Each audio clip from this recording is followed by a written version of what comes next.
Dələduzların və fırıldaqçıların sizi aldatmaq üçün istifadə etdiyi 5 üsuldan danışıram.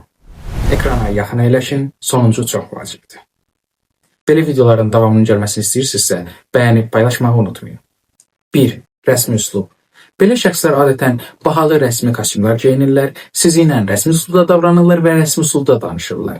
Məqsəd ilk baxışdan dürüst və peşkar təsir bağışlamaqdır. 2.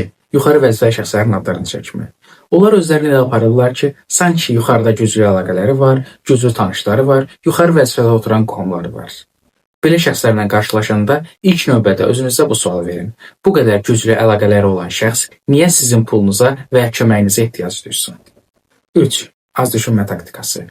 Belə şəxslər çox danışırlar, tez-tez danışırlar, sonuncu gün, sonuncu həftə kimi ifadələrdən istifadə edirlər ki, sizin düşünüb qərar verməyə vaxtınız qalmasın. 4. Əsassız dostluq. Belə şəxslər özlərini elə aparırlar ki, sanki sizin ən yaxın dostunuzdur, sizin halınıza yanır və sizə kömək etmək istəyir.